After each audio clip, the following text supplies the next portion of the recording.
the police had to take action immediately. They started interviewing so many people that were around the Lululemon at the time and Brittany Norwood herself. They also took note at the state of the place when they found it. The alarm was turned off with a key, the tools were out everywhere, and the size of the footprint was a US 14 shoe, which is fairly big. The story was that 2 masked men broke in, beat, and assaulted the 2 girls. Police looked for weeks for 2 men that fit their description to walk by. When they finally found men that fit the description, they interrogated them and found no proof. They did find that the randomness of such a cruel act was really odd, so they went back from the beginning and interviewed Brittany again. This time, her story wasn't adding up.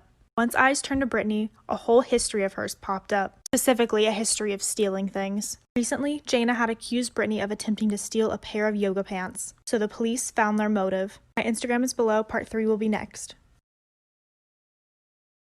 Specifically found everything to be odd, considering that she actually had called Jana after she had locked up the store the night before and was leaving on her way home. So why did she go back? Brittany had actually called her and stated that she had left her Metro card inside of the Lululemon, so Jana came back to let her in. The moment that Jana walked in, Brittany confronted her for going to management after she saw her steal the leggings. The argument turned to a brutal attack. Then Brittany staged the scene to look like they had both been attacked and assaulted. Then she put on a pair of size 14 shoes and left a trail of bloody footprints to make it appear as though a large man had been there. She put the superficial wounds on herself and bound her own ankles and wrists. While the police originally believed the story of the masked intruders, it did not take long for them to see through the lies. She was now the sole suspect. A nearby store then reported that they heard 2 women arguing the night of the murder. That's when they knew for sure that they had the right person. In January of 2012, Brittany was found guilty of murder and sentenced to life in prison with no chance of parole.